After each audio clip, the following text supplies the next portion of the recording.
Hello students, स्वागत है आपका हमारे यूट्यूब चैनल कृषि ट्यूटोरियल्स में। आज हम लोग देखने जा रहे हैं, पढ़ने जा रहे हैं बीएससी एजी थर्ड सेमेस्टर का एक सब्जेक्ट है, वो है principle of integrated pest and disease management. तो उसके बारे में आज हम पहले इस टॉपिक में देखेंगे कि उसमें सिलेबस क्या है, हमें क्या क्या स्टडी करना है। उसके बाद फिर टॉपिक वाइज हम इसके आगे चैप्टर्स में, आगे लेक्चर्स में देखते जाएंगे कि इस चैप्टर में कौन कौन सा टॉपिक है, उसको डीप में स्टडी करते जाएंगे। उसके बाद एग्जाम पेपर व्यू के पॉइंट से हम लोग उसको अच्छे से तैयार भी करेंगे। तो उसके साथ साथ चलिए देखते हैं हम लोग सिलेबस के बारे में, किसके सिलेबस में हमें पढ़ना क्या है।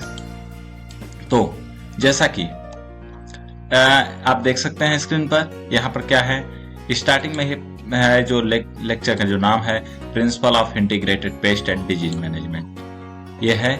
इसमें हमें पढ़ना क्या क्या है, पढ़ना है हम लोग को categories of insect pest and disease, मतलब जितने रोग होते हैं और जितने कीट मकोड़े होते हैं, मतलब जो हमें प्लांट्स पर प्रभाव करते हैं, एग्रीकल्चर में प्रभाव करते हैं, उनके कैटेगरीज बंटवारे के बारे में। कुछ आईपीएम क्या होता है, पहले इंटीग्रेटेड पेस्ट मैनेजमेंट होता क्या है, उसका इंट्रोडक्शन पढ़ेंगे, उसका इतिहास पढ़ेंगे, हिस्ट्री, उसका इम्पोर्टेंस, महत्व, उसके कॉन्सेप्ट, उसका सिद्धांत और उसमें कौन कौन से टूल्स उपयोग होते हैं, इतना पढ़ेंगे। उसके बाद कुछ कीटों के जो इंसेक्ट पेस्ट हैं उनका इकोनॉमिक इंपॉर्टेंस, जैसे कुछ लाभदायक कीट भी होते हैं और कुछ हानिकारक कीट भी होते हैं। तो क्या हानि पहुंचा रहे हैं कौन से कीट और क्या लाभ पहुंचा रहे हैं कौन से कीट। इस पे है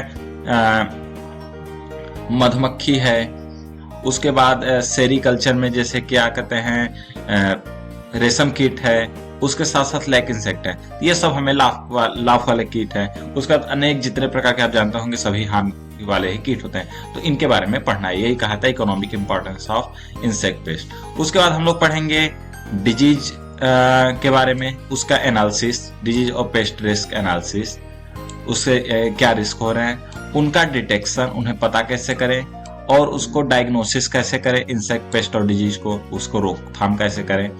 उसके बाद EIL लेवल और ETL लेवल के बारे में पढ़ेंगे। इसके बारे में बड़ा अच्छे से हम लोग डीप में पढ़ेंगे, ETL लेवल और EIL लेवल।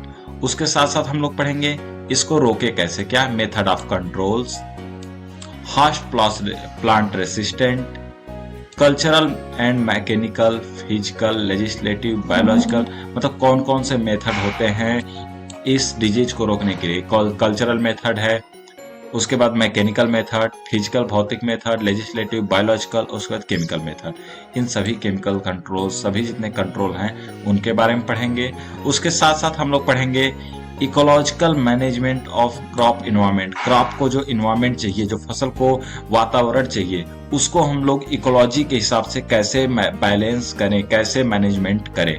उसके साथ साथ हम लोग पढ़ेंगे सर्वे एंड सर्विलांस, उसके साथ साथ फॉरकास्टिंग ऑफ इंसेक्ट पेस्ट, मतलब कि हम लोग पहले से सर्वे कर लें, जानकारी इकट्ठा कर लें, उसके बाद उसके बारे में भविष्यवाणी करें कि कौन सा पेस्ट आने वाला है, कौन सा क्या है, तो इसके बारे में जानकारी रखें, जिससे कि हानि को हम लोग कम से कम कर सके उनके द्वारा हुआ। उसके बाद आईपीएम मॉड्यूल, हर प्रकार के फसलों में कौन कौन से आईपीएम मॉड्यूल होते हैं, तो उनको डेवलपमेंट करना, उनका विकास करना, उसको और उसके बाद उसको लागू करना।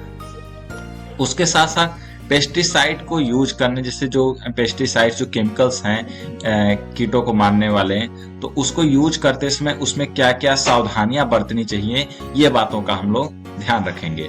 उसके साथ साथ हम लोग देखेंगे कि पॉलिटिकल, मतलब इसमें राजनीतिक मुद्दा कारण क्या बन सकता है, सामाजिक मुद्दा क्या बन सकता है। उसके बाद इसमें लीगल इम्प्लीमेशन कैसे हो सकता है आईपीएम का। आईपीएम क्या होता है इसके बारे में समझेंगे कि आईपीएम एक ऐसा टेक्निक जिसमें क्या हम लोग फसलों को कम से कम हानि पहुंचा के और कम से कम खर्च करके, अपना इकोनॉमिक पैसा हम लोग कम से कम खर्च करके डिजीज और पेस्ट को रोके, क्या पेस्ट और डिजीज को रोके, यही कहलाता है आईपीएम। तो इसके बारे में हम लोग देखेंगे। उसके साथ साथ हम लोग देखेंगे कुछ हिस्ट्रीज, क्या कुछ case history of IPM programme, कितने आईपीएम प्रोग्राम हुए तो उसके क्या केस हिस्ट्री हुए, मतलब क्या हिस्ट्री में दिखाया गया।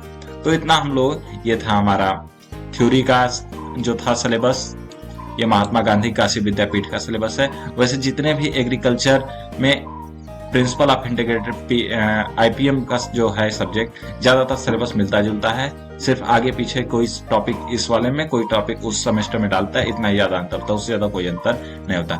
उसके साथ साथ कुछ प्रैक्टिकल्स हैं, तो प्रैक्टिकल्स के बारे में वैसे हम लोग कभी बाद में चर्चा करेंगे। हम लोग को मेनली अभी थ्योरी के बारे में बात करना है, तो थ्योरी हम लोग देखते हैं। तो जैसा कि हमारा ये पहला टॉपिक खत्म हुआ, इसमें सिर्फ हमने आज एनालिसिस किया हमारे सिलेबस का कि हमारे सिलेबस में क्या है, कैसे है, कितना पढ़ना है, क्या जानना है, क्या नहीं जानना है। अब हम लोग अगले टॉपिक में देखेंगे कि क्या क्या पढ़ना है, कैसे पढ़ना है, हर चीज के बारे में डीप स्टडी। सो स्टूडेंट्स, आज के लिए इस टॉपिक में बस इतना ही। धन्यवाद।